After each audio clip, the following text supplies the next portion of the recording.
Everyone laughed at his stone wall, but when winter came they begged for his help. Walter Gibson woke up every morning at 5 a.m. with the same purpose he'd had for the last 8 months. At 73, the thin, grey-haired man carried stone after stone under the scorching sun of the Montana backcountry, building a wall that would surround his entire small property. The neighbors in the Windy Ridge community watched him from their windows, shaking their heads in disapproval. On that March morning, as Walter left his house carrying another heavy stone, he heard the laughter coming from Harold's general store. "Look, there goes the stone-crazy man," shouted someone from the little group that gathered every morning for coffee and gossip. 73 years old and spending his retirement on this nonsense, commented Mrs. Dorothy, his closest neighbor. What a shame for his daughter. Walter pretended not to hear, as he had done for months. He carefully placed the stone in the exact spot he had marked the day before. Each stone had its specific place. Each height was calculated. It wasn't just a wall he was building. "Dad, you can't keep doing this," said Margaret, his 45-year-old daughter arriving in a hurry. She had just heard the comments in town. "People are saying you've lost your mind." "Daughter, I know very well what I'm doing," replied Walter, wiping the sweat from his brow with his shirt sleeve. "Doing what? Spending all your money on stone?" Margaret was visibly upset. "You even sold Mum's wedding ring to buy this material." Walter stopped what he was doing for the first time in that conversation. The mention of his late wife's ring hit him hard. "Margaret, there are things you don't understand yet." "Then explain it to me," she exploded. "Explain to me why a man your age is killing himself carrying stones in the hot sun. Explain to me why you won't accept that businessman's offer from New York." "The businessman?" Walter sighed. It had been 2 weeks since Derek Thompson had arrived in the region with tempting offers to buy all the properties. He wanted to turn Windy Ridge into a luxury resort for tourists from the capital. Most of the neighbors were already seriously considering the offer. "That man doesn't know this land like I do," said Walter, going back to work. "He doesn't know what it holds." "What it holds? Dad, you're speaking in riddles." Walter looked at his daughter with those tired eyes that had seen a lot in life. "Your grandfather built a similar wall right here, on this land, in 1982. You were only 3 years old." "So what?"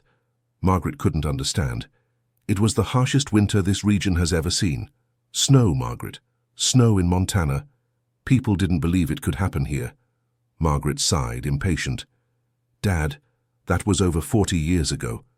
And it's not going to snow here again. The climate has changed. It's getting warmer and warmer." "Has it really?" Walter pointed toward the horizon.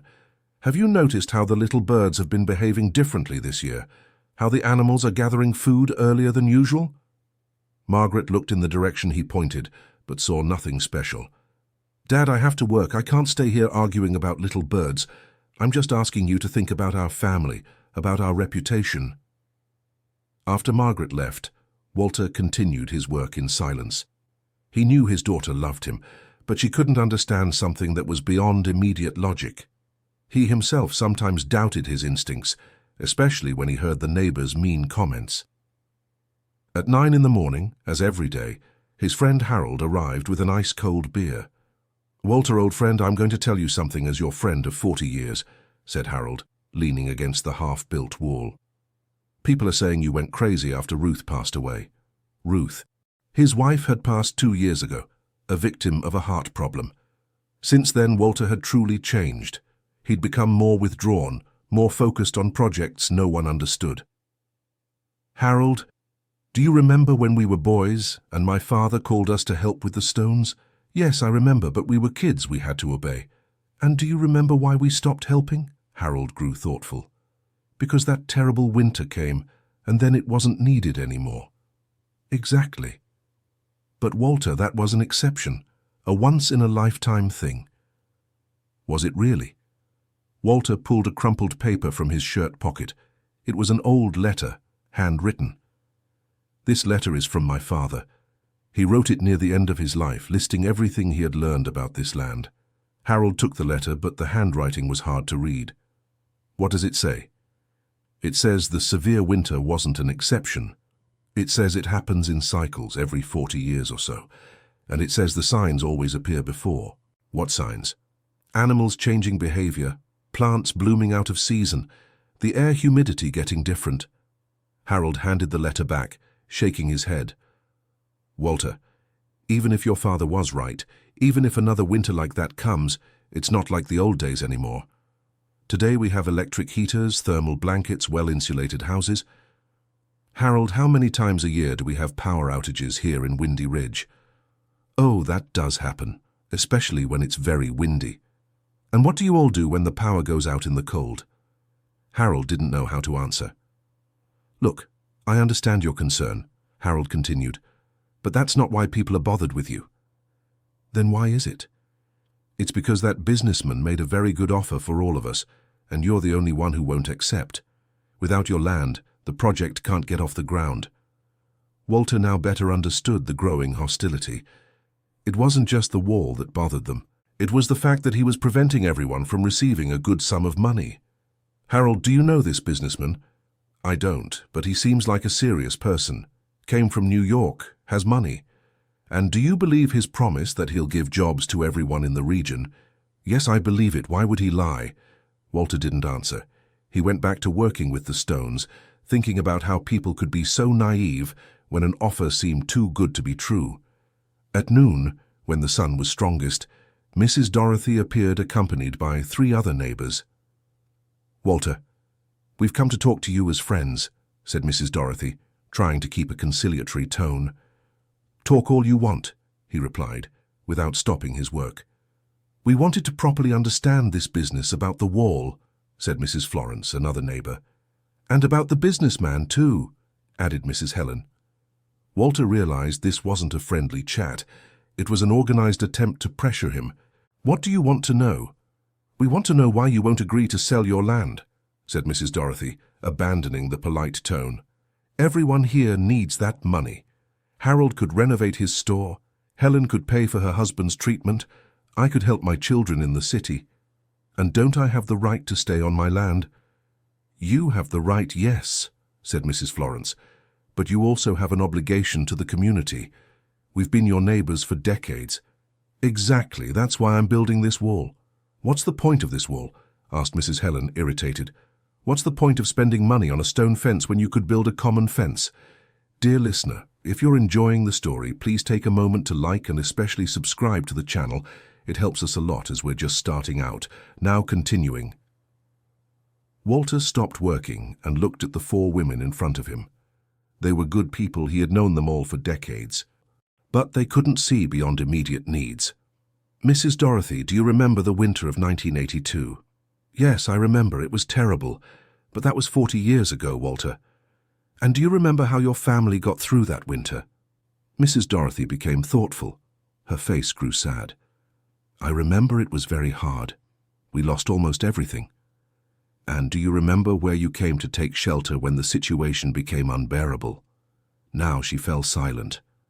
The other women also said nothing. You came here, to this house, because my father's wall protected you from the icy wind, Walter continued. My family shared food with you, firewood, blankets. That's true, admitted Mrs. Dorothy quietly. Your father was very generous to us. And now you think I'm building this wall on a whim? But Walter, interjected Mrs. Helen, even if you're right, even if another hard winter comes, that doesn't justify you blocking progress for all of us. What progress? The resort will bring development to the region. Jobs, activity, money circulating. For how long? What do you mean, for how long? Asked Mrs. Florence. Do you think this businessman will stay here forever? That the resort will keep running when times get tough? The women exchanged glances, not understanding where he was going. Do you know what happens when a city company invests in a rural area and then the business doesn't work out as expected? No, replied Mrs. Dorothy. They leave. They abandon everything and go back to the big city, and you're left with no land, no money, and nowhere to go back to. But he made a serious offer, insisted Mrs. Helen. He even paid a down payment to some neighbors. Down payment? Walter didn't know about that part.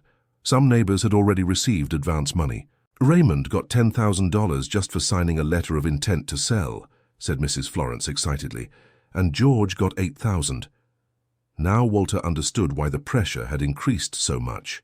Derek Thompson was creating financial commitments that forced people to sell. "And if you want to back out of the sale—" "What do you mean, back out?" asked Mrs. Dorothy. "If you change your mind and want to keep your lands." "We'd have to return the money," said Mrs. Helen. "And do you have that money saved?" General silence. It was obvious the money had already been spent. "There. Now you understand why I haven't signed anything," said Walter, going back to work. "You're no longer free to choose. You're trapped." The women were unsettled by the conversation. They left muttering quietly, but Walter noticed he had planted a seed of doubt. In the afternoon, when the sun began to relent, Margaret arrived again. This time she wasn't alone. She brought her husband Richard and their 2 teenage children. "Dad, we need to talk seriously," said Margaret, trying to stay calm. "Talk," replied Walter, continuing to adjust a stone. "Not like this, with you working. Stop for a bit and pay attention to us." Walter sighed and stopped working. He sat on a larger rock and looked at his family. "Richard and I are worried about the situation," Margaret began.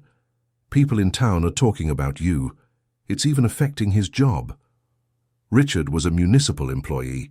Walter understood the social pressure was reaching there too. "And what are people saying?" "They're saying you've become an obstacle to the region's development," said Richard, uncomfortable. "The mayor called me in to talk yesterday."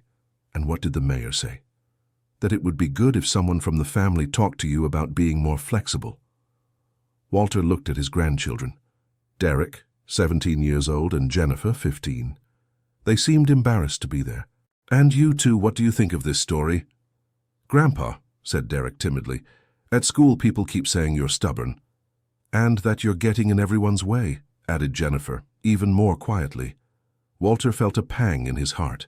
His own grandchildren were being influenced against him. "Derek, do you remember the stories I used to tell about your great-grandfather?" "Yes, I remember, Grandpa." "And what do you think of them?"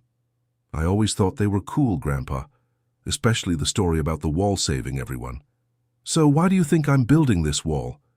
Derek became thoughtful. Jennifer also paid attention to the conversation. "Do you think it's going to happen again?" asked Jennifer. "I don't think so, I know." "How can you know such a thing?" asked Richard, skeptical. Walter stood up and went to the house. He returned with an old wooden box. Inside were papers, old photographs, and some strange instruments. "These are my father's and his father's notes, 3 generations observing this land, recording everything that happens." He showed black and white photographs of the region covered in snow. "This is Windy Ridge in 1982, he said, showing a photo where the landscape was barely recognizable. "Wow," whispered Jennifer. "Right here. Right here. And this is a photo from 1943, when a similar winter happened." He showed another, even older photograph. "And this one is from 1904. My grandfather was a boy when he took this photo." Margaret picked up the photographs, incredulous. "Dad, I had never seen these photos." "Because you never wanted to hear these stories. You thought it was just an old man's nostalgia." "But Dad," said Richard, "even if this is true, even if a harsh winter comes, nowadays people prepare better. They have heating, proper clothes." "Richard, tell me something. When the power goes out at your house, how long can you stay warm?" "Well, it depends on the time of year." "And if the power is out for a whole week in the middle of extreme cold?" Richard didn't know how to answer. "And if the power is out and the money you received from the businessman has already run out and you no longer have land to plant food?" The family fell silent, beginning to understand Walter's concern. "Grandpa," said Derek, "do you really think this businessman will leave?" "Derek, I've seen several companies from the city come here promising development. Some even built a few things. But when business got tough, they all left. And they left people in a worse situation than they were before." "When did that happen?" asked Margaret. "In the 90s, a company promised to build a furniture factory here. Half the families sold their land. The factory operated for 2 years and closed. People were left without land and without jobs." "I don't remember that," said Margaret. "You were finishing school and only thought about leaving here to study in the city." Margaret became thoughtful. It was true that she had left Windy Ridge very young and only returned as an adult. And in the 2000s, Walter continued, a rural tourism company made similar promises. Several families invested their savings in small inns. 2 years later, the company shifted its focus to another region and the inns closed. "Why didn't you tell these stories before?" asked Richard. "Because you never asked, and because people prefer to believe in pretty promises than in past experiences." Jennifer was leafing through the old papers. She stopped at a detailed drawing. "Grandpa, what is this?" It was a diagram showing how to build stone walls for protection against cold winds. "These are the instructions my father left. How to choose the stones, how to position them, what height to make them, where to locate the openings." "Wow, that's complicated," said Derek, looking over his sister's shoulder. "It's not complicated. It's just detailed. Every detail has a reason for being." Margaret was sorting through photographs when she found a folded letter. "What's this, Dad?" "It's a letter I received from the university in Denver, from a researcher who studies climate change." "Can I read it?" "Go ahead." Margaret read aloud. "Mr. Walter, I received your notes on weather patterns from the Windy Ridge region. Your data coincides with our studies on irregular climate cycles in Montana. There is indeed evidence that extreme weather phenomena may occur in the region with an approximate periodicity of 40 years. I would like to meet you in person to discuss your observations." The family was impressed.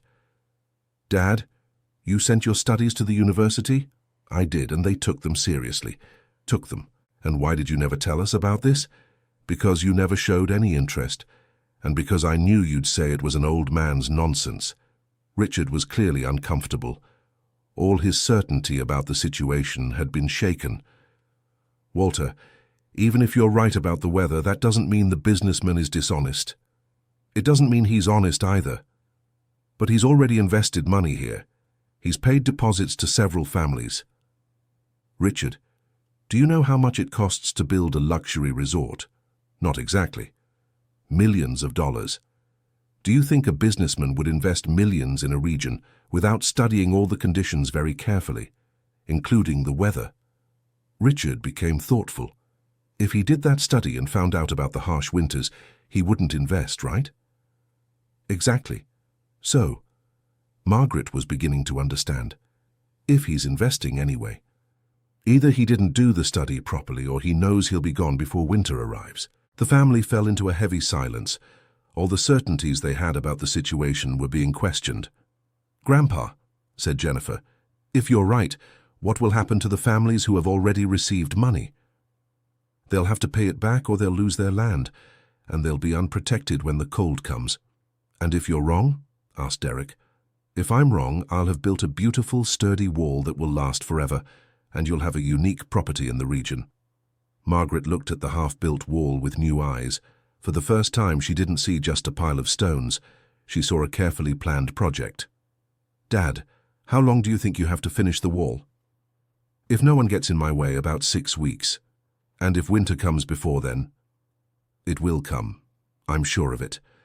But the wall is already in a condition that can help a lot, even unfinished."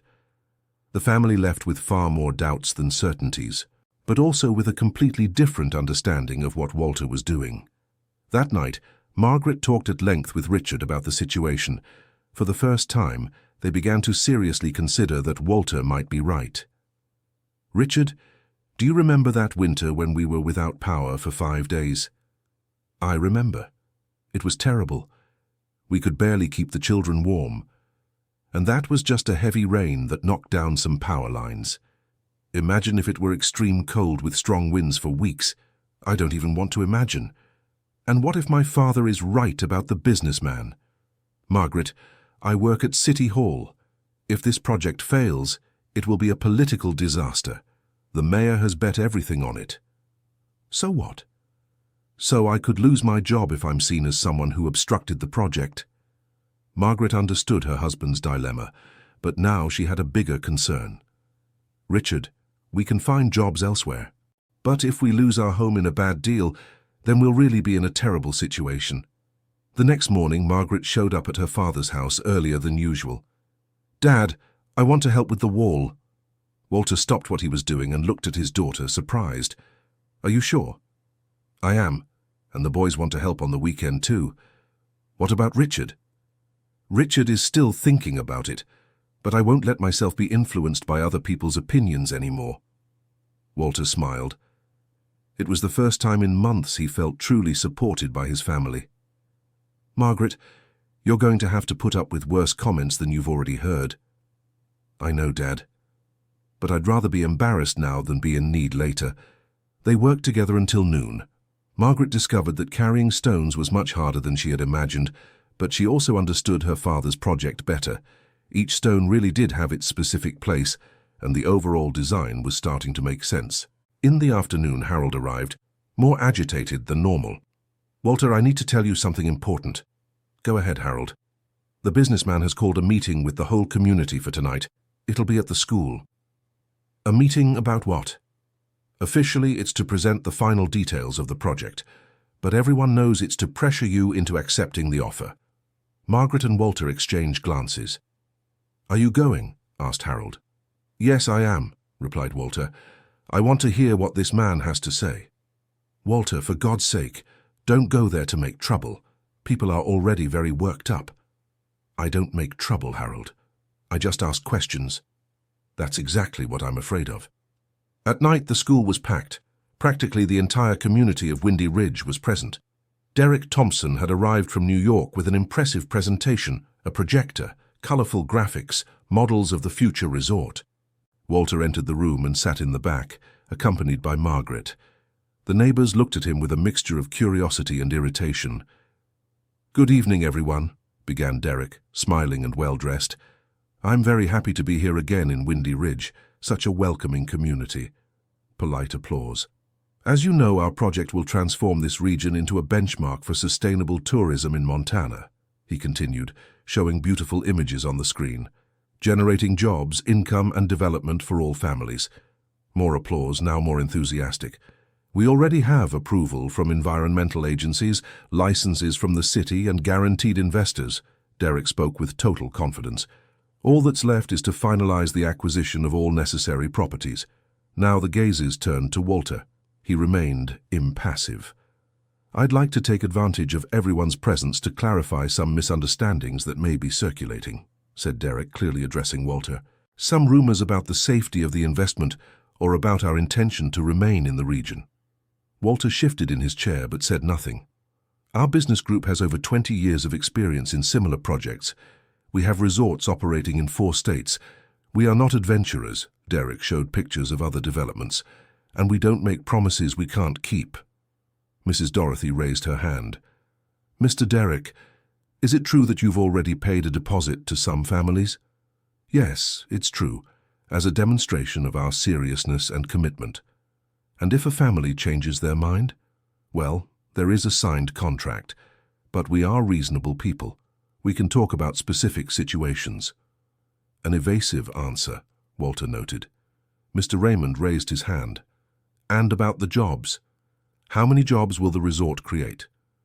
In the construction phase, about 200 direct jobs. Once completed, about 150 permanent jobs. And will those jobs go to people from here in the region? Primarily, yes. Of course, some specialized positions might need to be filled by people from outside, but our intention is to hire locally whenever possible. Mrs. Helen raised her hand.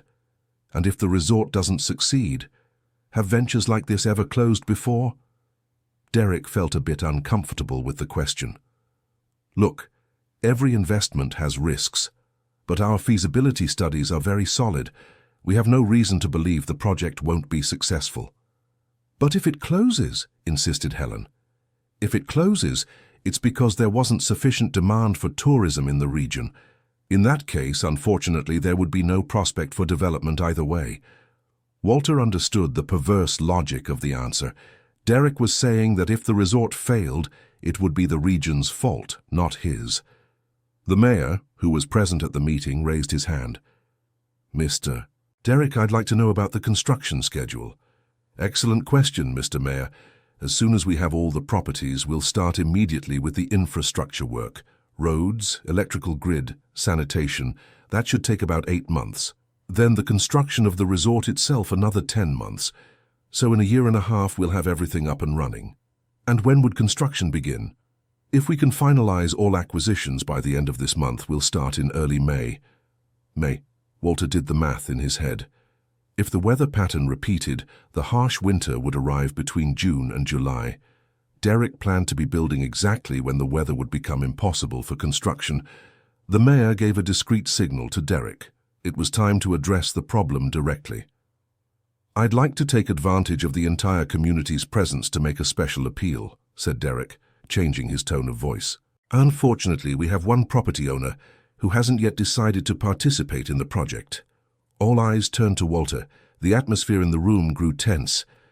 "I perfectly understand that changes can cause apprehension," continued Derek, "especially for more experienced people. But I'd like this property owner to know that his decision is affecting the entire community." Walter stood up. Margaret held his arm, trying to stop him from speaking, but he gently pulled free. "May I ask a few questions?" said Walter, loud enough for everyone to hear.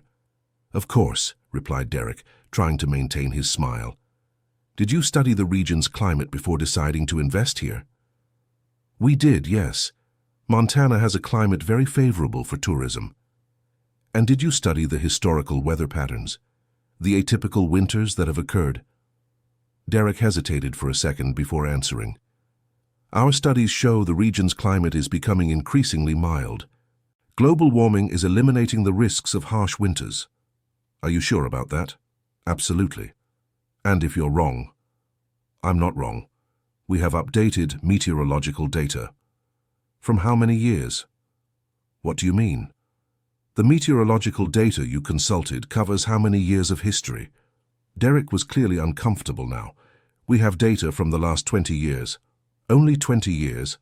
It's a sufficient period to establish weather patterns.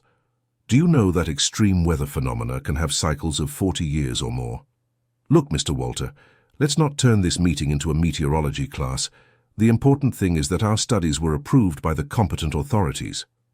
"Which competent authorities approved studies based on 40 years of climate data?" Derek didn't know how to answer. He was losing control of the situation. "Mr. Walter," the mayor intervened, "I think we've asked enough questions. This meeting is to present the project, not to question it." "Mayor," said Walter, turning to him, "don't you think the community has the right to know all the risks before making such an important decision?" "Of course they do. But we also can't let unfounded fears hinder progress." "Unfounded fears?" Walter walked to the front of the room. Margaret tried to follow him, but he signaled for her to stay where she was. "Folks, I've lived on this land for 73 years, Walter said to the whole room. "My father lived here before me, my grandfather before him, 3 generations watching this land, recording everything that happens." "So what?" shouted someone from the back. "So what is that I know in a few months a winter like you've never seen is coming? Snow, icy wind, below 0 temperatures for weeks." Mocking laughter filled the room. "And how can you know that?" asked old Harold. "Because it's happened before. In 1982, in 1943, in 1904, always with the same time gap." "Walter," said Mrs. Dorothy, "even if that's true, today is different. The houses are better. We have heating." "Mrs. Dorothy, when the power goes out in your house, how long can you last in the cold?" She didn't answer. "And when the power and food run out at the same time? And when there's no money to buy firewood because you spent it all on a promise that didn't work out?" "But there won't be a food shortage," said Mrs. Helen. "We'll have jobs at the resort." "What resort?" asked Walter, turning to Derek. "Do you really think you can build a resort in the middle of a snowstorm?" "Mr. Walter, you're being overly dramatic. It won't snow here." "You want to bet the lives of all these families on that?" The question echoed in the room. For the first time, people stopped laughing and began to think seriously. Derek realized he was losing control of the situation and tried to take back the initiative. "Folks, let's not get carried away by superstitions. We have scientific data, serious studies, official approvals. We can't base our decisions on rural folklore." Rural folklore? Walter was beginning to get angry. "You want to see rural folklore?" He left the school and returned 5 minutes later with his box of old documents. "These are photos of Windy Ridge covered in snow," he said, showing the images. "These are letters from university meteorologists confirming my studies. Is this rural folklore? People stood up to see the photographs. Many had never seen those images. Good Lord, whispered Mrs. Florence. Is this really here? It's really here. Old Harold's store is under 2 meters of snow in this photo. Harold took the photograph and fell silent. And this letter here, Walter continued, is from the university in Denver confirming that my data is correct. Derek tried to see the letter, but Walter wouldn't let him. What does the letter say? Someone asked. It says that extreme weather phenomena do occur in the region with a periodicity of about 40 years, replied Margaret, who had memorized the content. The room was divided between those who believed and those who doubted. But there was no longer unanimous opposition to Walter. Everyone, said Derek, trying to regain control, even if there were climate risks, our project is prepared to face any situation. We'll have our own generators, central heating, emergency systems. Are you sure? Asked Walter. Absolutely. So you won't leave if winter comes before the resort is ready? Of course not. You guarantee you'll stay here all winter, together with the community? Derek hesitated. It was a tricky question. I guarantee our project will continue regardless of weather conditions. That's not what I asked. I asked if you will stay here. I have other projects to oversee. But our technical team will be here permanently. What technical team? The ones responsible for the construction. And if the construction stops because of the cold, the construction won't stop. Have you ever built anything in a snowstorm? Mr. Walter, your questions are becoming absurd. There won't be a snowstorm. But what if there is and there won't be? But what if there is? Derek lost his patience. If there is, we'll adapt our schedule. That's basic project management. Adapt how? By pausing construction temporarily and resuming when possible. And paying the workers during the pause. That would be decided based on the situation. And paying the local suppliers during the pause. That would also be evaluated case by case. And if the pause lasts for months, it won't last months. But what if it does? Mr. Walter, you're creating fantastical scenarios to justify your refusal to sell. I'm trying to understand how you'll keep your promises if you face difficulties you didn't foresee. The tension in the room was rising. People began to realize Derek didn't have convincing answers for adverse scenarios. Look, said Derek, changing his strategy, I understand your concern. That's why I'll make an offer. If in 6 months we haven't effectively started construction for any climatic reason, I'll return double the down payment money I paid. The offer caused a stir in the room. It seemed like a solid guarantee. Double? Asked Mr. Raymond. Double, confirmed Derek. That's how we demonstrate our confidence in the project. Applause in the room. Now Walter seemed to be stubborn for no reason. Where is this offer in writing? Asked Walter. What do you mean? You just made a public promise. Where is the document guaranteeing this? We can prepare an addendum to the contracts. When? Tomorrow. And if you leave the area before signing? I won't leave. How can we be sure? Because I'm here making this offer in front of the whole community. And if your company decides to cancel the project? The company won't cancel. But what if it does? Mr. Walter, you're being paranoid. I'm being careful. There's a difference. The mayor intervened again. Walter, I think Mr. Derek has already shown enough goodwill. We can't demand impossible guarantees. What impossible guarantees? I just want to know how he'll deliver what he's promising if things don't go as planned. Because things will go as planned, said Derek, irritated. Our studies are solid. Based on 20 years of data. 20 years is more than enough. To predict a phenomenon that happens every 40 years. That phenomenon won't happen. Can you guarantee that? I can. In writing? Of course.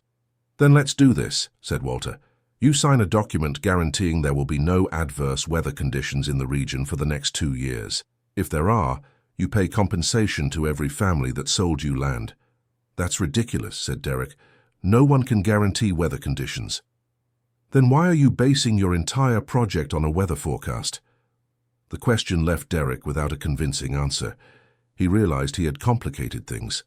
Look, he said, addressing the community and ignoring Walter, I have other commitments. I can't stay here all night answering loaded questions. Whoever wants to be part of a serious project with real guarantees, see our team tomorrow. Whoever prefers to believe in superstitions, feel free. Derek began to gather his things quickly. It was obvious he wanted to end the meeting as soon as possible. Just one more question, said Walter. What question? If your climate studies are so solid, why are you in such a hurry to start construction in May? Because a schedule is important for any project. Or because you know that by June it will be impossible to build anything here? Derek stopped packing his things and looked directly at Walter. Mr. Walter, you are being irresponsible. You are scaring simple folks with apocalyptic fantasies. I am trying to protect people I've known for decades from a decision that could destroy their lives. Protect them from what? From prosperity? From development? From being left without a home, without money, and without protection when winter comes. What winter? The winter you know is coming, but don't want to admit because it will destroy your project. I don't know anything about a winter. Then why don't you stay here to prove you're right? I already said I have other commitments. What kind of commitments? That is none of your business. Yes, it is. Because if you leave the area and leave people in the lurch, it's everyone's business. The argument was getting heated. The mayor decided to intervene. All right, everyone. I think we've heard enough arguments from both sides. Each family will decide what they think is best. Perfect, said Derek. But I remind you the offers have an expiration date.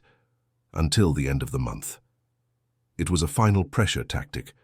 Those who hadn't decided by then would be left out of the project. The meeting broke up with the community divided. Some families left convinced Derek was right. Others began to have doubts, and others were completely confused. Margaret walked her father back home. Dad, do you think you managed to convince anyone? I don't know, daughter, but I planted doubts. And sometimes a doubt is worth more than a hasty certainty. And now? Now I finish my wall, and I hope I'm wrong about the winter. Do you think you're wrong? Walter looked at the sky. The stars shone intensely, a sign of dry air, too dry for that time of year. No, daughter. Unfortunately, I think I'm right. Dear listener, if you're enjoying the story, please take a moment to like and especially subscribe to the channel. It helps us a lot as we're just starting out. Now continuing. The following week, the tension in the community increased considerably. Derek had returned to New York, but left a local representative to finalize negotiations. The families who hadn't signed yet were being pressured daily. Walter continued working on his wall, now with regular help from Margaret and his grandchildren on weekends. The family's change in attitude did not go unnoticed by the neighbors. Would you look at that, commented Mrs. Dorothy to Mrs. Helen. Now the whole family has gone crazy. Margaret was always a sensible girl, replied Mrs. Helen. I don't understand how she can be supporting her father's madness. It's the old man's influence. When you get old, sometimes you get stubborn and convince even your children. But not all reactions were negative. Mr. Harold began visiting Walter more frequently, asking questions about the weather signs. Walter, have you noticed the dogs have been more restless lately? Yes, I have, Harold, and the cats too. They're looking for higher places to sleep. What does that mean? It means they sense changes in the air that we don't yet perceive. Harold grew thoughtful with these observations. As a shopkeeper, he had learned to pay attention to subtle signs that indicated changes in consumption patterns. Maybe there was something similar with the weather. And the birds? Asked Harold. I've noticed they're flying differently. They're gathering food earlier and building more sheltered nests, confirmed Walter. It's survival instinct. Do you think they know something we don't? Harold, animals have lived for millions of years without weather forecasts on television. They developed other ways of knowing what's coming. These conversations began to circulate through the community. Some people started paying attention to the behavior of the animals, and many noticed there really were subtle changes. Meanwhile, Derek's representative, a young man named Kevin, was having trouble closing the last contracts. Besides Walter, 3 other families had begun to hesitate. Mrs. Florence, who had a young daughter, was worried about the possibility of being left homeless if something went wrong. Mr. George, who cared for elderly parents, feared he wouldn't be able to care for them properly if he had to move. And Mr. Thomas, who had a small farm, didn't want to abandon farming. Kevin tried to pressure these families with economic arguments, but he wasn't very convincing. He was young, inexperienced, and clearly didn't have the authority to make important decisions. "Mr. Kevin," said Mrs. Florence, "what if I want to cancel after I sign?" "Well, there is the contract, but we can talk about specific situations." "What kind of situations?" "It depends on each case." "But do you have the authority to decide on these cases?" "I need to consult my supervisor." "And if he's not available?" "He's always available, even if he's in New York and it's snowing here." Kevin was confused by the question. "Why would it be snowing? We're in Montana." "That's exactly what I want to know," said Mrs. Florence. "If it snowed, would you all still be here?" "Of course we would. Have you ever worked in a snowstorm?" "No, but—" "Then how can you be sure you would stay here?" Kevin realized he was being tested and didn't know how to respond. "Mrs. Florence, you're creating problems where none exist. I'm trying to understand how you'll deliver on your promises if something unexpected happens." The conversation repeated itself with the other hesitant families. Kevin realized the community was much more suspicious than Derek had reported. He called New York, asking for guidance. "Derek, the people here are asking very specific questions about guarantees.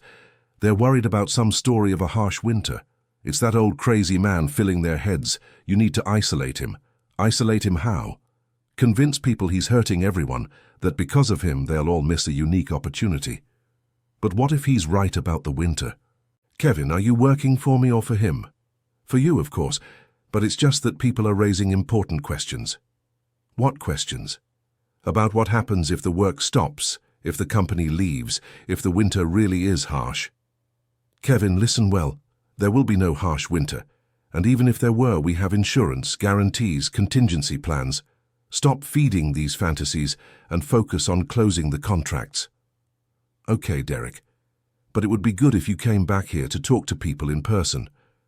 "I'll come back when necessary. For now, do your job." Kevin hung up the phone with the feeling he wasn't getting the necessary support. He himself began to have doubts about the project. That afternoon, he decided to talk directly with Walter. "Mr. Gibson, can I talk to you?" Walter stopped working and received him cordially. "Of course, Kevin. What do you want to know?" "I want to better understand this story about the harsh winter. Derek says it's fantasy, but people seem to take it seriously. And you, what do you think?" "I don't know the region. I'm from New York. I've been in sales for a short time." "How old are you?" 26. "Kevin, when I was your age, I also thought I knew everything about life. I thought old folks' experience was outdated." "And what changed?" "Life has taught me that every generation faces similar challenges, but under different conditions, and that those who have already faced these challenges have valuable information." Kevin sat on a stone of the wall, interested in the conversation. "Do you really believe it's going to snow here?" "Kevin, it's not a matter of belief. It's a matter of observing patterns." Walter showed the old photographs to Kevin.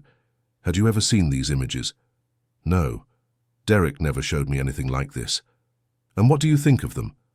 "They're impressive. Did it really snow here?" "It did snow, and it will snow again." "How can you be so sure?" "Because the signs are the same as in 1982. "What signs?" Walter spent the next hour explaining to Kevin how to observe animal behavior, air humidity, wind direction, small changes in the vegetation. "Wow," said Kevin. "I never paid attention to these things." "Most people don't, especially those who live in the big city. And if you're right, what will happen to the project?" "What do you think?" Kevin became thoughtful. "If it really snows, it will be impossible to build anything. And then Derek will have to cancel the project. And the money he already paid to the families, he'll have to ask for it back. And if the families don't have that money anymore?" Kevin fell silent. He was beginning to understand the gravity of the situation. "Mr. Walter, what do you think I should do?"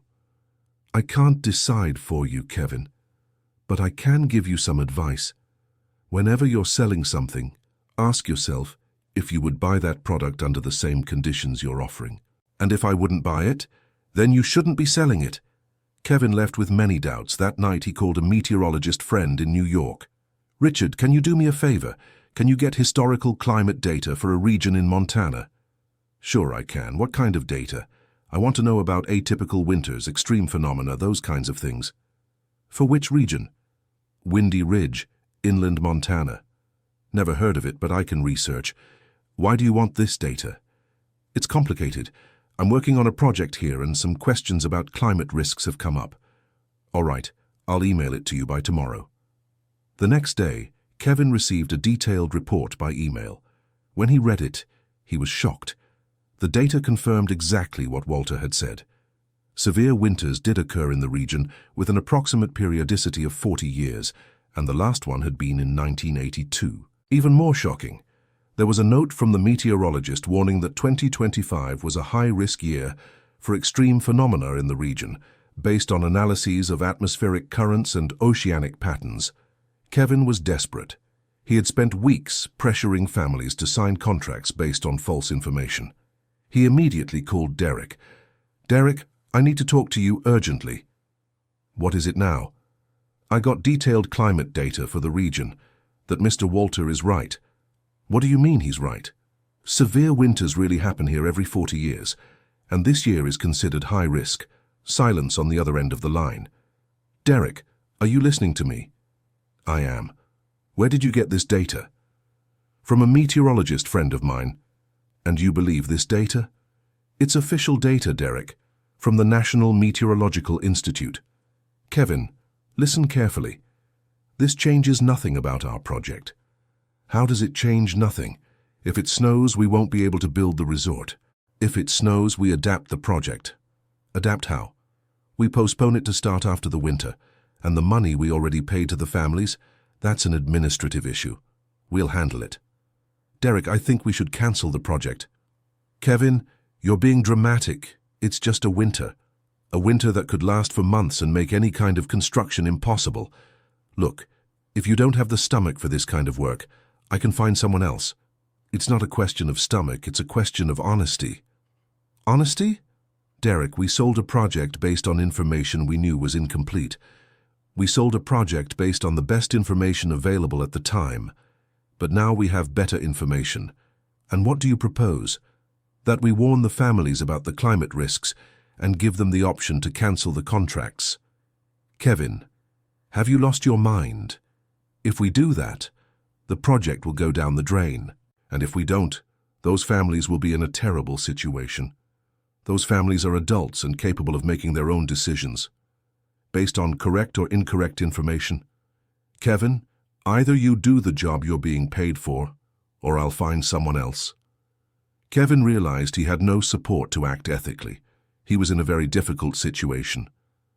"Derek, I need to think about this." "There's nothing to think about. You're either with me or against me." "Then I guess I'm against you." Kevin hung up the phone and sat in his hotel room, thinking about what to do. He knew that if he left the project, Derek would send someone else, possibly less scrupulous. But he also knew he couldn't keep deceiving people. He decided to look for Walter again. "Mr. Gibson, can I speak with you again?" "Of course, Kevin. I got data that confirms what you said. There really are risks of a severe winter this year." "And what are you going to do with that information?" "I don't know. Derek wants me to keep pretending I don't know anything." "And are you going to pretend?" "I can't. It's not right. Then you already know what you must do. But if I tell everything to the families, it could cause panic." "Kevin, what causes more harm? A warning in advance or an unexpected tragedy?" Kevin thought about the question. "You're right. I'll tell the community everything." "Are you prepared for the consequences?" "What consequences?" "Derek will probably try to discredit you. He'll say you're a disgruntled employee, that you're lying for revenge." "And how can I protect myself from that?" "By showing the data you have, letting people draw their own conclusions." "Would you help me organize a meeting?" "Yes, I would, but are you sure this is what you want?" "I am. I can't sleep right anymore knowing I'm deceiving these people." Walter looked at the young man with respect. It was hard to do the right thing when it meant personal loss. "All right, Kevin. Let's talk to your Harold to organize a meeting." The meeting was scheduled for 2 days later. Kevin spent that time organizing all the data he had collected and preparing his presentation. When news of the meeting spread, it caused great curiosity. Everyone wanted to know why Derek's representative was organizing a meeting together with Walter. On the night of the meeting, the school was packed again. Kevin was visibly nervous. "Good evening, everyone," he began. "I know it's strange for me to be organizing a meeting with Mr. Gibson, especially after everything that's happened." Murmurs in the audience. "But in the last few weeks I've discovered some important information that I believe you have a right to know." "What kind of information?" asked Mrs. Dorothy. "Information about climate risks that weren't properly considered in the resort project." The room fell completely silent. "What do you mean they weren't considered?" asked the mayor. "Our climate studies were based only on the last 20 years of data. But extreme phenomena can have much larger cycles." Kevin showed the data he had received from his meteorologist friend. "This is data from the National Weather Institute. It confirms that severe winters occur in the region approximately every 40 years. "So what?" asked Mr. Raymond. "The last one was in 1982, so the next one would be in 2022. "It's not that exact. There can be variations of a few years, and according to this data, 2025 is considered a high-risk year." The information caused a stir in the room. "Why didn't you tell us this before?" asked Mrs. Helen. Kevin took a deep breath before answering. "Because when we started the project, I didn't know about this information, and when I found out, my supervisor advised me not to share it with you." "Your supervisor? Derek?" asked Harold. "Yes." "Does he know about these risks?" "Yes, he does. I spoke with him yesterday." "And what did he say?" "That it didn't change anything about the project." "What do you mean it doesn't change anything?" asked Mrs. Florence. "If it snows, how will you build the resort?" Kevin hesitated before answering. According to him, if there are weather difficulties, the project would be postponed until conditions improve. "Postponed for how long?" asked Mr. George. "That wasn't specified." "And the money he's already paid to some families?" asked Mrs. Dorothy. "That wasn't clarified either."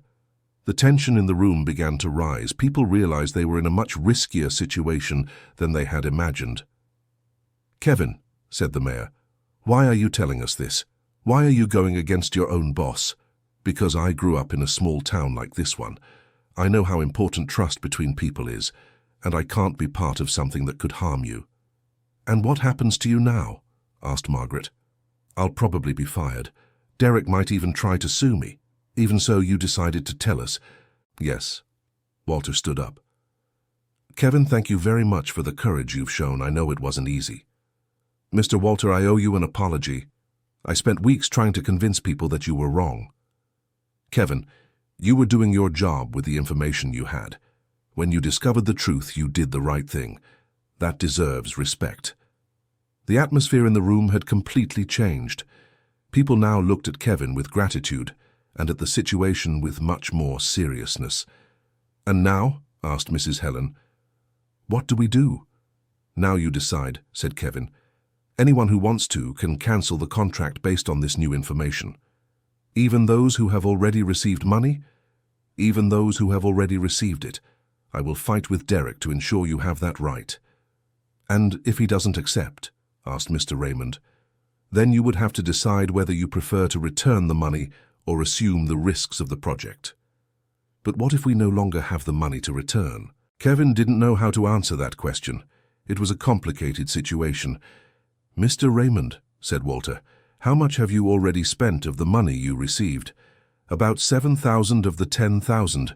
I paid off debts, bought some things for the house." "And could you get that 7,000 back if necessary?" "I don't know. It would be very difficult."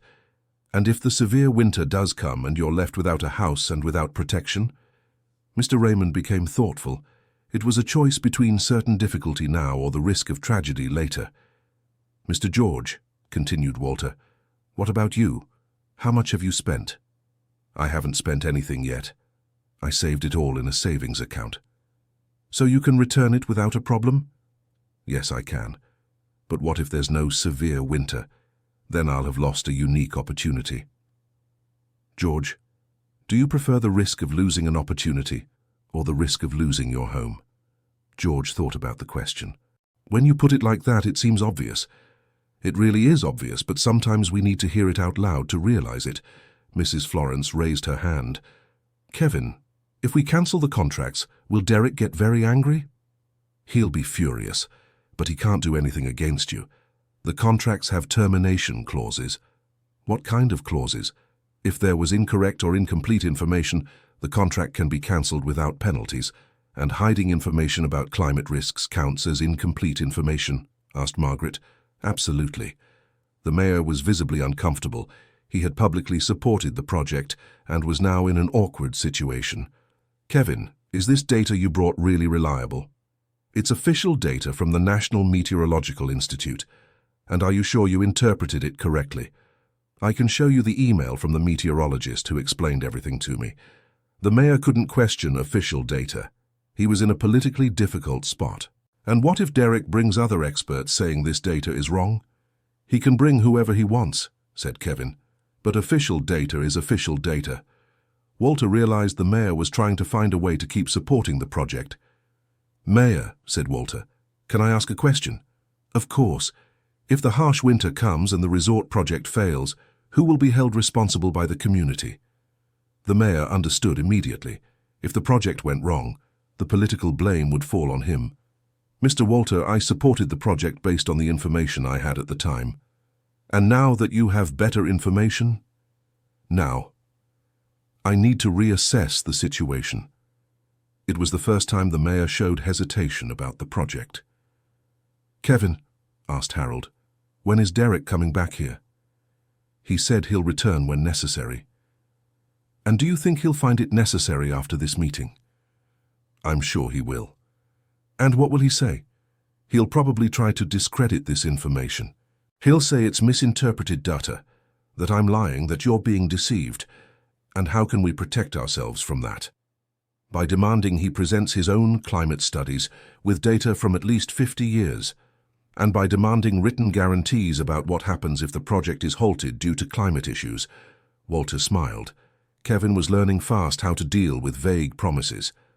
Kevin, said Mrs. Dorothy, do you think we should cancel the contracts? Mrs. Dorothy, I can't decide for you, but I can say what I would do if I were you. What would you do? I would cancel. The risk is too great. Even knowing I might be missing an opportunity to improve my life. Especially because of that. If you improve your life based on an illusion, when the illusion ends, you'll be in a worse situation than before. The room fell silent. It was a difficult decision for everyone. Folks, said Harold, I think each family needs to talk and decide what's best. I agree, said Walter, but I suggest you talk based on facts, not hopes. What facts? Asked Mrs. Helen. How much money each family has saved for emergencies, how long you could live without income if the resort closed, how prepared your homes are for a harsh winter. And if we decide to cancel the contracts, what do we do to protect ourselves from the winter? Asked Mr. George. That's where my experience can help you, said Walter. If you want, I can teach you how to prepare your homes to withstand extreme cold. You would really teach us? After everyone doubted you. George, you've been my neighbors for decades. Family fights, but when times are tough, family helps each other. Kevin was moved by Walter's generosity. Mr. Walter, can I help too? I know I don't understand climate, but I can help with other things. Of course, Kevin, you'll be welcome. The meeting ended with the community divided, but now with complete information to make a decision. Some families seemed inclined to cancel their contracts, others were still hesitant. Kevin knew that when Derek found out about the meeting, there would be serious consequences. But for the first time in weeks, he managed to sleep peacefully. The next day, as expected, Derek called furious. Kevin, have you lost your mind? How could you sabotage our own project? Derek, I didn't sabotage anything. I only shared information that people had a right to know. Information you obtained illegally, using personal contacts. Weather data is public. Anyone can access it. Kevin, you're fired, and you can expect me to take all legal measures against you. What legal measures? For telling the truth? For breaching confidentiality, for sabotage, for damages to the project. Derek, If you sue an employee for telling the truth about risks you purposely hid, you'll be the one with legal problems. We'll see. Leave the area immediately. I'm not leaving. I'm not your employee anymore. I can stay wherever I want. If you stay, you'll face the consequences. What consequences? Derek hung up without answering. Kevin realized the situation was getting complicated. In the afternoon, 2 men showed up looking for Kevin at the hotel. "Kevin Anderson?" one of them asked. "Yes, that's me." "We are attorneys for Mr. Derek Thompson. We have a court order preventing you from making public statements about the resort project." "What do you mean?" "You are prohibited from attending meetings, giving interviews, or making any public comment about the project. And if I do, you will be arrested for contempt of court." Kevin was shocked. He hadn't imagined Derek could get a court order so quickly. "Can I see this document?" The attorneys showed the order. It looked legitimate. "And how long does this prohibition last?" "Until the main lawsuit is judged, which could take months." Kevin realized he had been outmaneuvered. Derek had managed to silence him legally. "What if I leave the area?" "The prohibition is valid anywhere in the country." Kevin was in an impossible situation. He could no longer help the community of Windy Ridge. He decided to look for Walter to explain the situation. "Mr. Walter, I received a court order. I'm prohibited from speaking publicly about the project." "What do you mean?" Kevin explained the situation. "I understand," said Walter. "Derek was smarter than we imagined." "I'm sorry, Mr. Walter. I wanted to have helped more." "Kevin, you've already helped more than you realize. Now the community has the necessary information. They can decide for themselves. But what if Derek convinces everyone that I lied? He can try, but now people know there are risks, and risks make people think twice. Do you think some families will cancel their contracts? I think so, especially those who haven't spent the money yet. And those who already have, they will have to make difficult choices." Kevin stayed in the area a few more days, but without being able to speak out publicly. He observed the unfolding situation from a distance. Derek returned to Windy Ridge 2 days after the court order, bringing a team of lawyers and a new sales representative. He called an urgent meeting to clarify the lies that had been spread about the project. "Folks," said Derek, clearly irritated, "you have been victims of false information spread by a dishonest employee." "What false information?" asked Mrs. Dorothy. "This nonsense about a harsh winter. Kevin got data from a friend and misinterpreted it on purpose to harm our project." "But wasn't the data from the Meteorological Institute?" asked Mr. George. "It was, but interpreted incorrectly. I brought a real meteorologist with me to explain the actual situation." Derek presented Dr. Mitchell, who claimed to be a climatology expert. "Dr. Mitchell," said Derek, "can you explain to the community why this data about a severe winter is wrong?" "Of course. Extreme climate phenomena are unpredictable by nature. No one can guarantee they will happen on specific dates."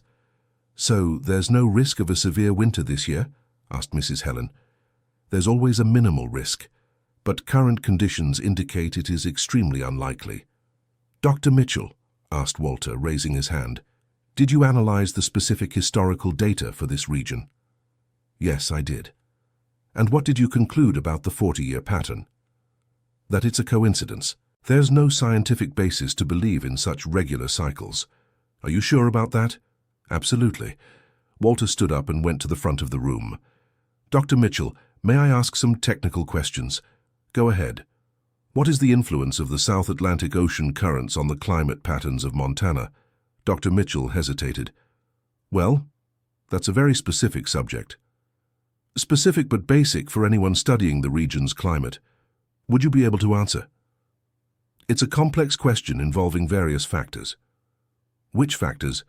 "Humidity, temperature, atmospheric pressure." Walter noticed the man was speaking in generalities. "Dr. Mitchell, can you tell me what the lowest temperature recorded in Windy Ridge was in 1982? I don't have that specific data here." "And in 1943? I don't have that either." "Did you study the historical data for this region, or just gave a general opinion on climatology?" Dr. Mitchell was clearly uncomfortable. "Mr. Walter, you are not a meteorologist. You don't have the technical knowledge to question my analysis. That's true, I'm not a meteorologist, but I've lived here for 73 years and have detailed records from 3 generations. Amateur records have no scientific value, even when they match official data. What official data? Walter showed the letter from the university in Denver. This letter is from a meteorologist at the university confirming that my data is correct. Dr. Mitchell took the letter and read it quickly. This letter is old. It might be outdated. It's from 2 months ago. Even so, it's just one opinion. Dr. Mitchell, Margaret interjected, did you bring any study of your own about this region? I brought a general analysis of Montana's climate patterns. General or specific to Windy Ridge? General. So you haven't specifically studied our region? I studied it within the general context. Derek realized Dr. Mitchell wasn't being convincing. Everyone, the issue isn't who's right about meteorology. The issue is we've already invested a lot in this project, and we can't stop now. Why can't you stop? Asked Harold. Because we have commitments with investors, signed contracts, defined schedules. And what if the severe winter does come? If it comes, which is very unlikely, we'll adapt the schedule. How? By temporarily halting construction and resuming later. For how long?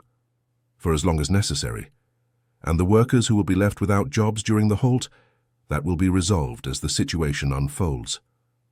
How? Case by case. Walter noticed Derek kept giving vague answers. Derek, can you guarantee in writing that you'll keep all workers employed even if construction halts? I can guarantee we'll do our best. That's not a guarantee. It's the most any company can offer in a hypothetical situation. So you admit you might lay off workers if difficulties arise. Any company might have to make adjustments in extreme situations. And the families who sold their land to you, what happens to them if the project is halted?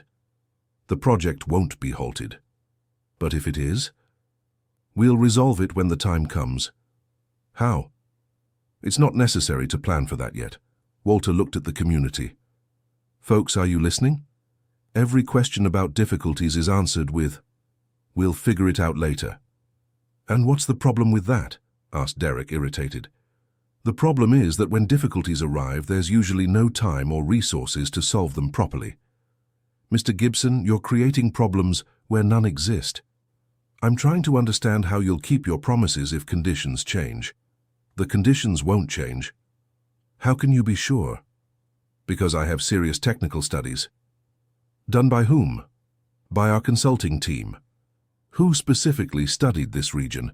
Who studied the region within the general context of Montana? And how long ago? A few months ago. And did you consider the possibility of a severe winter?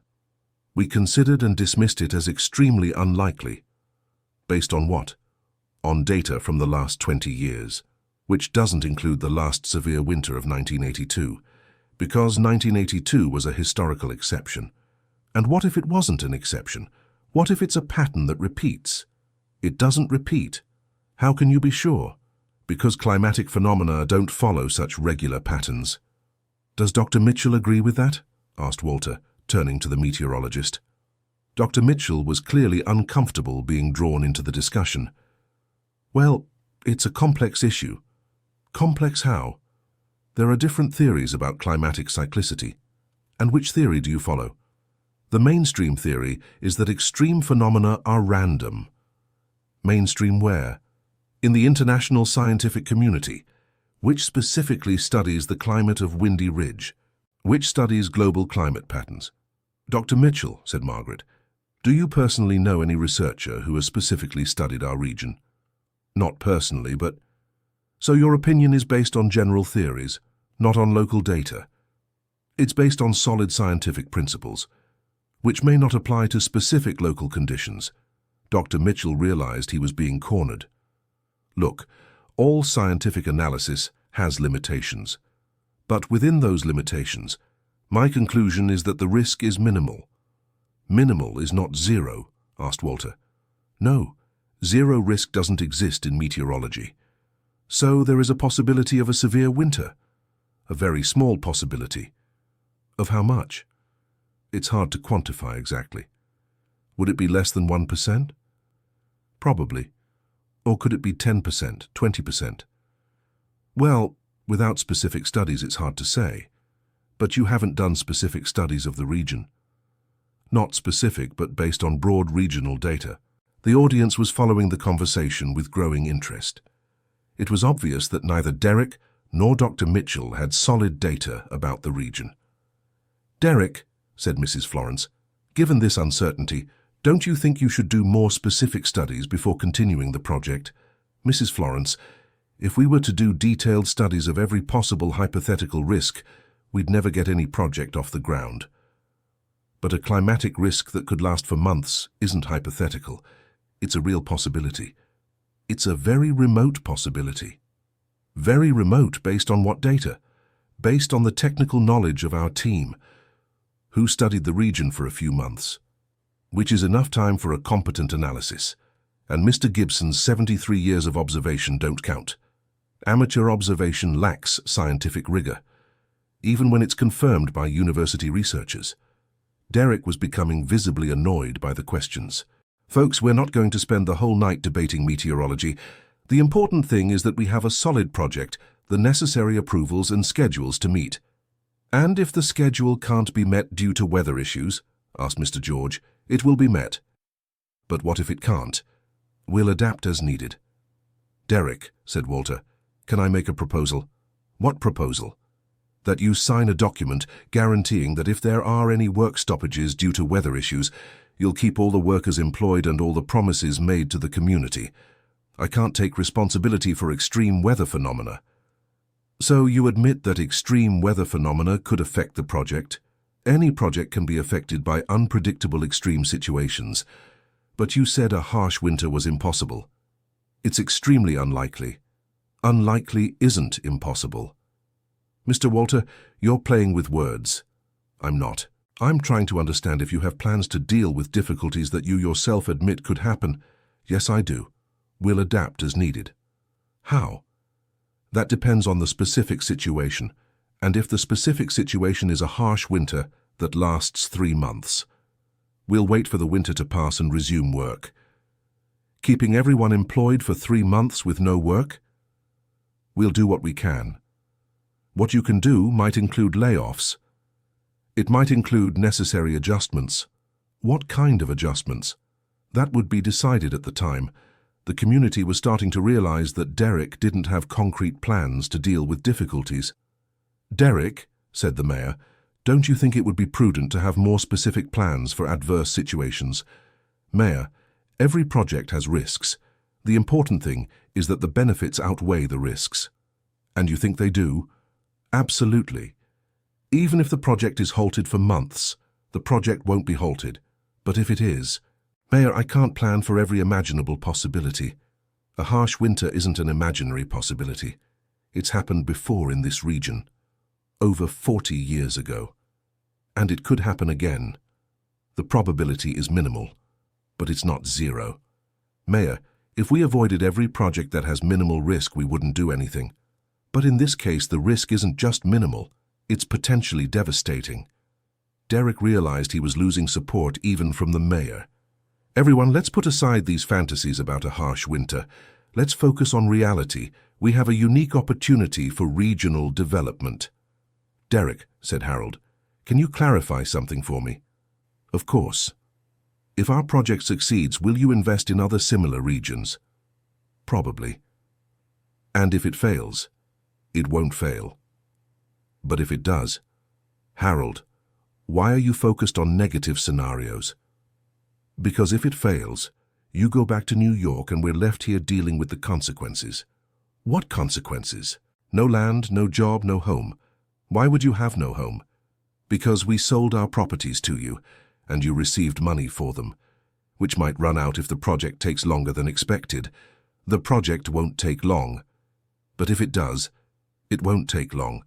"Derek, you're avoiding answering all the questions about difficulties," said Walter. "I'm answering that difficulties are unlikely, but not impossible." "Mr. Walter, you want me to take responsibility for things that may never happen.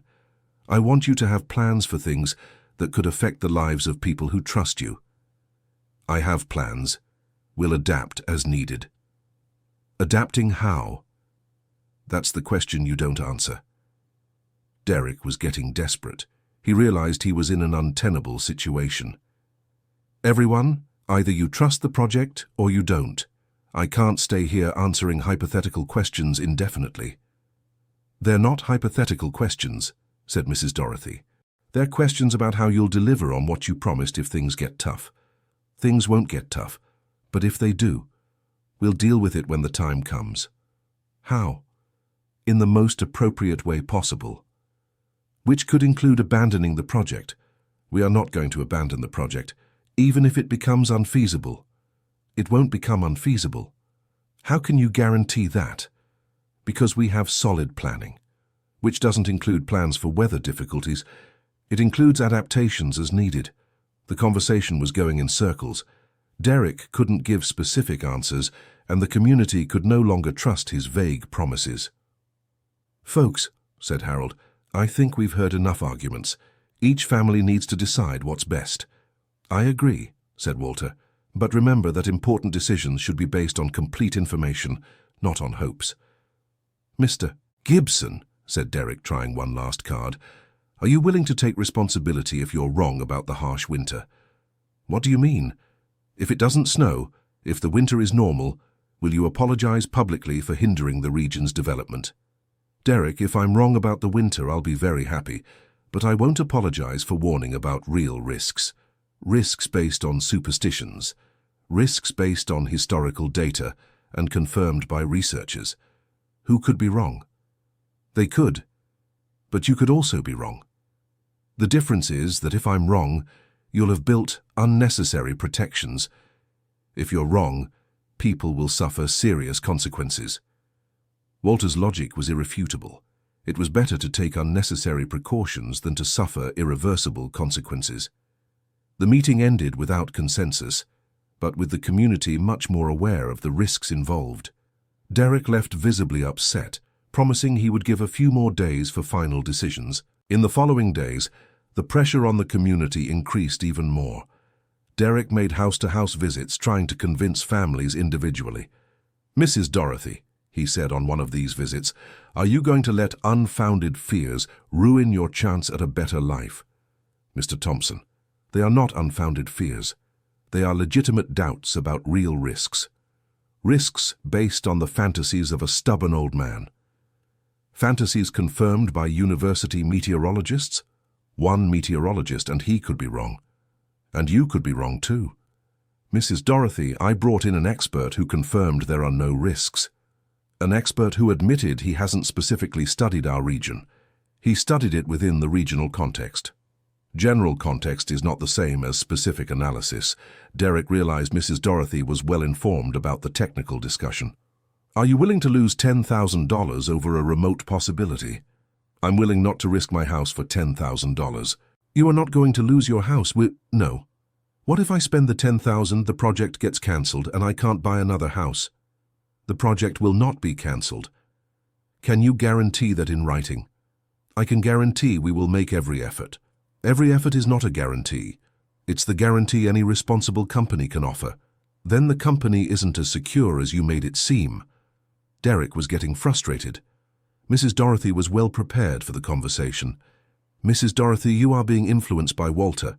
I am being influenced by common sense. Common sense would be to accept an opportunity for prosperity. Common sense is not to bet my safety on vague promises. My promises are not vague, they are based on solid planning, which doesn't include specific plans for difficulties. It includes adaptations as needed." "What kind of adaptations?" "That depends on the situation." "That is exactly the vagueness that worries me." Derek left Mrs. Dorothy's house without being able to convince her. The other visits weren't very productive either. That evening he called New York, reporting the situation to his superiors. "The people here are being influenced by a crazy old man who's making up stories about a severe winter." "And were you able to discredit these stories?" "I tried, but they have data from university meteorologists." "What data?" "Historical data, showing that severe winters actually do occur in the region." "How often?" "Approximately every 40 years." "And when was the last one?"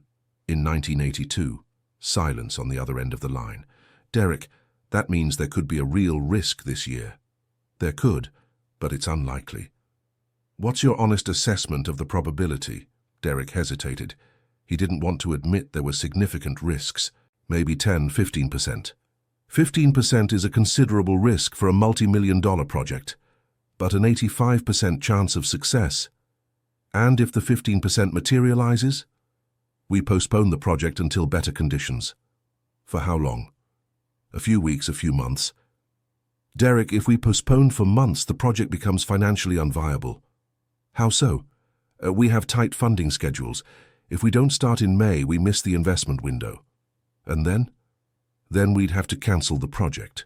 What about the money we've already paid to the families? We'd have to recover it. What if they don't have the money anymore? That's their problem. Derek realized he was in a much worse situation than he imagined. His superiors had no intention of honoring the promises made to the community if difficulties arose. What if some families cancel their contracts before winter? Then we might be able to reduce our losses. You want me to encourage cancellations? We want you to be realistic about the risks. What risks? Derek, if there's a 15% chance of a severe winter, there's a 15% chance we lose millions and abandon the community. The community can manage. Our problem is the investors. Derek was shocked by his superior's coldness. He realized Kevin was right when he warned about the risks to the community. What do you want me to do? We want you to minimize our losses. If some families cancel voluntarily, better for us. And the promises of regional development. Promises are valid as long as conditions allow. And when conditions don't allow, then everyone looks out for themselves. Derek hung up the phone with a terrible feeling. He had spent weeks promising prosperity to a community, but his superiors had no intention of honoring those promises if there were difficulties. For the first time, he began seriously questioning his involvement in the project. Dear listener, if you're enjoying the story, please take a moment to leave a like and especially subscribe to the channel. It really helps us who are just starting out, now continuing. The next morning, Derek decided to speak with Walter in person. It was a conversation he had been avoiding, but now he felt the need to better understand the man's perspective. Mr. Gibson, can I talk with you? Of course, Derek. Have a seat. Derek sat on a stone on the wall, observing the nearly finished construction. Mr. Gibson, do you really believe it will snow here this year? Derek, it's not a matter of belief. It's a matter of observing the signs. What signs? Walter spent the next 30 minutes showing Derek the subtle changes in animal behavior, the vegetation, the wind direction, the air humidity. Wow, said Derek. I never paid attention to these things. Most people don't, especially those who live in the city. And are these signs reliable? They were reliable in 1982, in 1943, in 1904. You have records from all those periods? I do. 3 generations of my family recording everything. Derek flipped through the notebooks. The amount of detail recorded over the decades was impressive. Mr. Walter, if you're right, my project is going to be a disaster. It is. And that doesn't bother you? Knowing you might be ruining a project that would bring development to the region.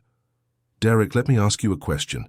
If your project fails and the families are left with no land and no money, would that bother you?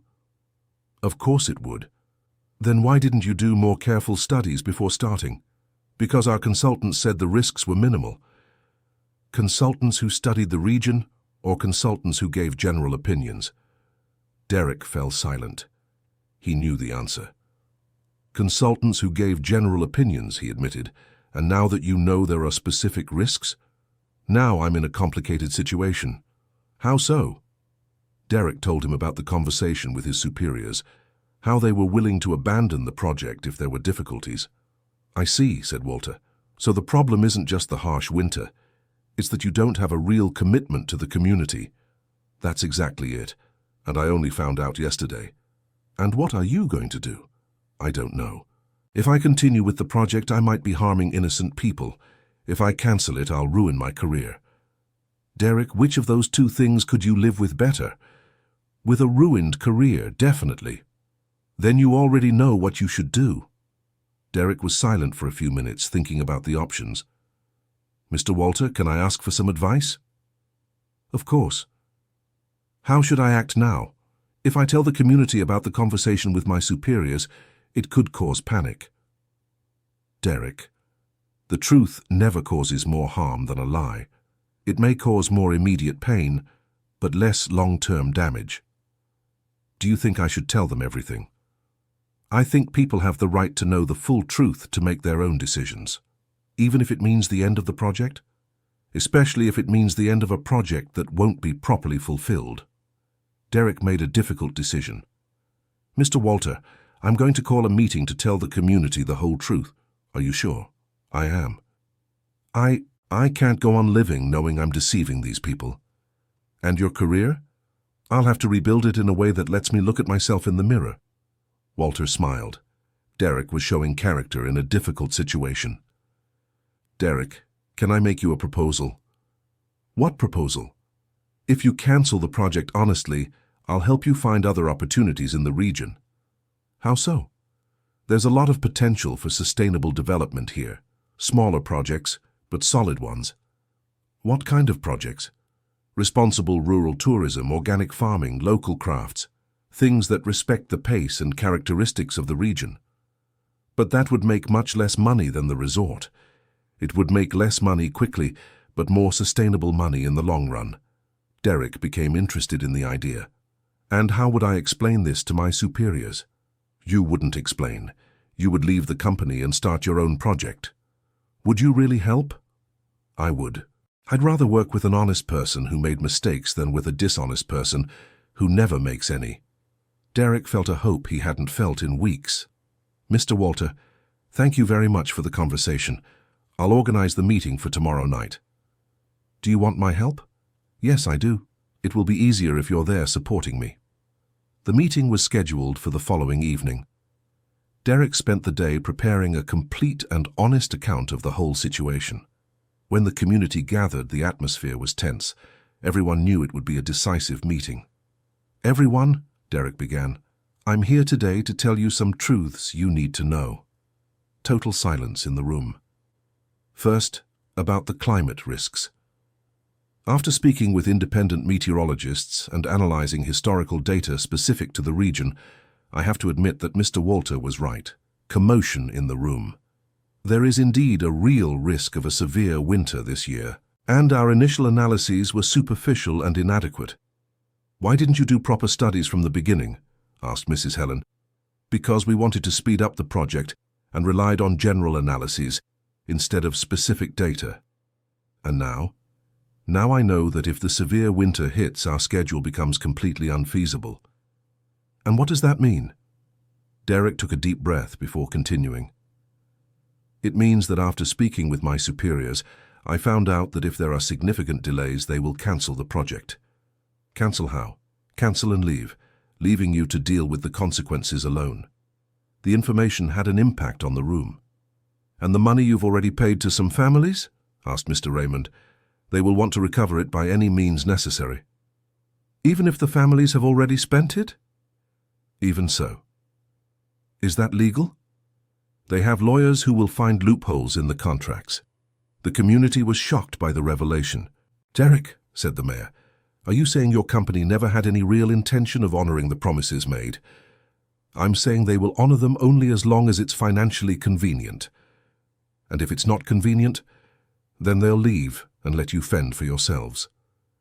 And you? Asked Margaret. Will you leave too? I will leave the company. I can no longer be part of a project I know won't be properly fulfilled.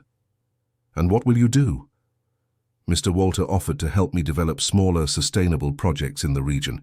If you agree, I would like to stay and work on that. The proposal surprised the whole community. What kind of projects? Asked Harold. Responsible rural tourism, organic farming, promoting local crafts, things that respect the characteristics of the region. Would that provide jobs for everyone? Not on the same scale the resort promised, but it would provide sustainable and lasting jobs. And what about the money some families have already received? I will negotiate with the company so they can keep the money, since there was incorrect information at the start. Could you achieve that? I can try. If I can't, I will help the families defend themselves legally. Mrs. Dorothy raised her hand. Derek, why are you doing this? Why are you going against your own company? Because I grew up in a small town, and I know how important trust between people is, and because I can no longer be part of something that could harm you. Even knowing this will hurt you professionally. Even so. Walter stood up. Everyone, Derek is showing courage by admitting mistakes and trying to correct them. I think he deserves our consideration. But what if he's lying? Someone asked. How do we know it's not a new strategy to convince us? Because I have the emails and recordings of the conversations with my superiors, replied Derek. I can show them to anyone who wants. You recorded the conversations? I did, because I was suspicious of their intentions. Derek showed the recordings on his phone. It was shocking to hear the superiors talking coldly about abandoning the community if there were difficulties. Good Lord, whispered Mrs. Florence. They really don't care about us. They care only as long as it's convenient for them, confirmed Derek. And now? Asked Mr. George. What do we do? Now you decide, said Derek. You can cancel the contracts without penalties based on the incorrect information that was provided initially. And those who have already spent the money, I will fight legally so they can keep it. It's the least I can do to make up for the mistakes. And if you lose that fight, then I'll use my own money to help the families most affected. The generosity of the proposal impressed the community. Derek, said Margaret, what guarantees that this time you'll keep your promise? Nothing but my word. But now you know the whole truth. You can make decisions with complete information. And if the harsh winter doesn't come? If it doesn't, we'll work together on sustainable projects that work regardless of the weather. And if it does?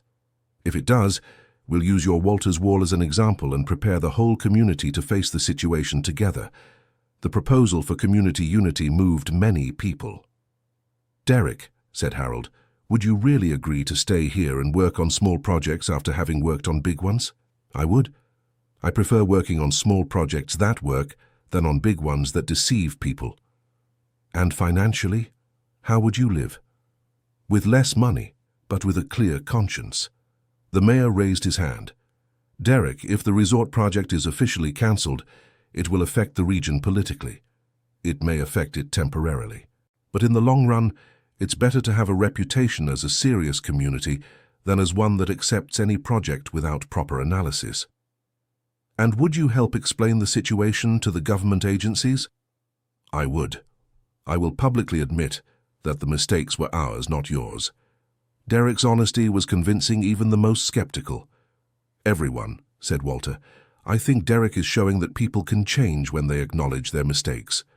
But Walter, said Mrs. Helen, how do we know we can trust him now? Helen, trust is built with actions, not words. Let's see how he acts in the coming weeks.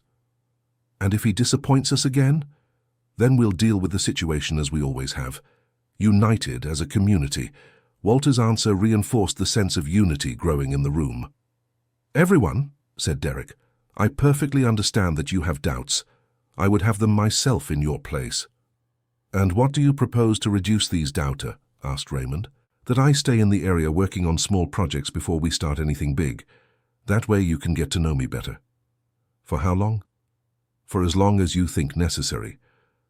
And if after that time you decide you don't want to work with me, then I'll leave without causing any trouble. Would you accept these conditions? I would. Derek's humility was impressing the community. And what about the money some families received? Asked Mrs. Dorothy. Will you really try to resolve that? I will, and I'll start tomorrow by contacting the company's lawyers. And if they don't accept, I'll find lawyers here in the region to defend you. With what money? With my own money. Why would you do that? Because it was my mistakes that created this situation. The community was seeing a genuine transformation in Derek. Derek, said Kevin, who had been following the meeting in silence, I can support you in this legal fight. I have documents and recordings that can help. Kevin, aren't you still prohibited from talking about the project? The injunction only applies while I'm an employee of the company. If the project is cancelled, it loses validity. Would you agree to stay in the region too? Asked Walter. Yes, I would. I've learned a lot in the last few weeks. Then we would have a team of people who know the mistakes of the first project and can avoid them in the next ones. The idea of starting over with an experienced and honest team energized the community. Everyone, said Margaret. I think we have enough elements to make a decision. What decision? Asked Mrs. Florence. Cancel the resort contracts and give a chance for Derek and Kevin to work on sustainable projects. With the condition that they prove their seriousness first, added Harold. Exactly. And what if the harsh winter comes before the new projects start? Asked Mr. George. Then we use the time to prepare properly, said Walter, and to plan projects that work regardless of the weather. The proposal seemed reasonable to most people. Shall we vote? Suggested the mayor. Let's vote on two separate things, said Walter. First, whether we cancel the resort contracts. Second, whether we give the new projects a chance. I agree, said Derek. And if you decide to cancel the resort, but don't want the new projects, I'll accept it and leave peacefully. The vote to cancel the resort was nearly unanimous. Only 2 families voted against. The vote to give the new projects a chance was more divided, but still mostly in favor. There, said Walter. Now we have a clear path forward. And what if the harsh winter arrives? Asked Mrs. Helen. If it comes, we'll face it together, and we'll come out stronger on the other side. The meeting ended with a feeling of hope that hadn't existed for months. The community was united, had complete information, and had people committed to working honestly for the development of the region. Derek left knowing he had made the most difficult, but also the most correct decision of his professional life. Kevin left relieved to finally be able to work without having to hide important information, and Walter left satisfied for having managed to protect his community without having to fight alone. In the following weeks, the work of cancelling the contracts was easier than expected. The company from New York, confronted with the recordings Derek had made, preferred to make a quick settlement rather than face a public legal battle. The families that had received advance money were allowed to keep it as compensation for the troubles caused. Derek and Kevin settled in the region and began working on small projects, an organic community garden, a small-scale rural tourism program, a local crafts cooperative. May arrived without snow, but with increasingly clear signs that the winter would be different. The animals continued their strange behavior, the air humidity was changing, and Walter finished his wall just in time. In June, the first out-of-season frosts arrived. In July came the snow, and it lasted 3 months. During those 3 months, the property protected by the stone wall became the community's natural refuge. The neighbors' houses, built for the region's normal climate, couldn't maintain adequate heating. Walter, Margaret, Derek, and Kevin organized a collective shelter system. Families took turns in the protected house, especially on days of the strongest storms. The community garden that Derek had helped organize was essential to maintain the food supply when the roads became impassable. The crafts cooperative allowed families to have a source of income even during the winter, selling products online to other regions. During the 3 months of extreme cold, the community discovered a collective strength it didn't know it had. It discovered that it was possible to face serious difficulties when there was trust, planning, and unity among people. It discovered that small, sustainable projects work better than grand promises in adverse situations, and it discovered that sometimes it's necessary to say no to tempting opportunities to preserve more important things. When spring arrived, Windy Ridge was different, not just because of the landscape transformed by the harsh winter, but because of the community strengthened by the collective experience. The sustainable projects that had begun before winter expanded naturally. Families from other regions, impressed by the community's story of resilience and unity, came to visit, and some decided to move there. Rural tourism grew organically, without external pressure, based on the authenticity of the local experience. Organic agriculture developed using traditional methods combined with modern sustainable techniques. The local crafts gained recognition in larger cities, creating a stable source of income for many families. Derek settled permanently in the region, married a local teacher, and became one of the most respected community leaders. Kevin set up a small sustainable rural development consulting firm, helping other communities avoid the mistakes that were almost made in Windy Ridge. The mayor, who had initially supported the resort project, became an advocate for the sustainable development model and was re-elected with a record vote. Walter, now 74 years old, became a respected figure not only in the region but in universities studying climate change and rural development. His stone wall became a symbol of resilience and wise planning, visited by students and researchers from various parts of the country. But the most important thing for Walter was to see Margaret working by his side on the property, the grandchildren proudly helping with the maintenance of the wall, and the community united in projects that respected both the people and the land. In the following winter nights, when the family gathered around the fireplace, warmed by the protection of the wall, Walter told his grandchildren the stories of the difficult months they had faced together. He told how people can change when they recognize their mistakes, how communities can become stronger by facing difficulties together, how traditional knowledge and modern innovation can work together, and how sometimes it takes courage to say no to easy promises and yes to hard work. The grandchildren listened, fascinated, understanding they had been part of something special. Margaret recorded everything in detailed notebooks, continuing the family tradition of documenting the life of the land and the community. And Walter, looking out the window at his stone wall illuminated by the moon, knew he had fulfilled his mission. He had protected his family and his community. He had preserved valuable knowledge for future generations. And he had proven that wisdom built over decades is worth more than promises based on haste and ambition.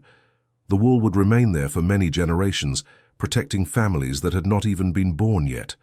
But more important than the stone wall was the wall of trust and unity that the community had built during those difficult months. This invisible wall, made of shared experiences, hardships faced together, and lessons learned collectively, was even stronger than the stones. And unlike the stone wall, which protected only one property, the wall of unity protected the entire community from future deceptive projects, empty promises, and hasty decisions. Years later, when other companies arrived in Windy Ridge with tempting proposals, the community already knew how to ask the right questions. What specific studies have you done of our region? What plans do you have for adverse situations? How will you keep your promises if conditions change? What concrete guarantees can you offer? And most importantly, will you stay here with us when things get tough, or will you go back to your big cities, leaving us to deal with the consequences alone? The answers to these questions always revealed which projects were serious and which were just empty promises. The community of Windy Ridge had learned the difference between sustainable development and exploitation disguised as progress. And this lesson, passed down from family to family, from generation to generation, became as enduring as the stone wall that had inspired it. Walter lived to be 85, long enough to see his grandchildren grow into responsible adults, committed to the values of honest work and community care, long enough to see Windy Ridge become a national model for sustainable rural development, and long enough to see other stone walls being built in communities that had learned from its experience. When his time came to depart, Walter was at peace, knowing he had left a legacy much greater than a stone construction. He had left a strengthened community, a united family, and an example that wisdom and persistence always defeat haste and greed. The stone wall remains to this day, protecting the property from the cold winds. But the story of the man who built it, and of the community that learned to value wise planning over easy promises, is still told.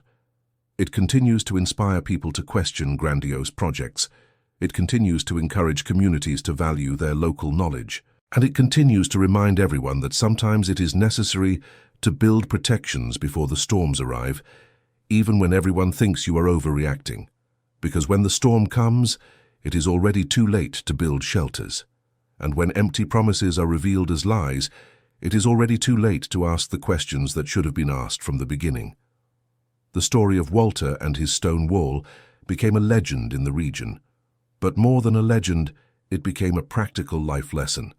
Wise planning is worth more than unfounded hopes. Knowledge built over generations is worth more than superficial analyses. And community unity based on trust is worth more than any individual project, no matter how great its promise of prosperity. End of story.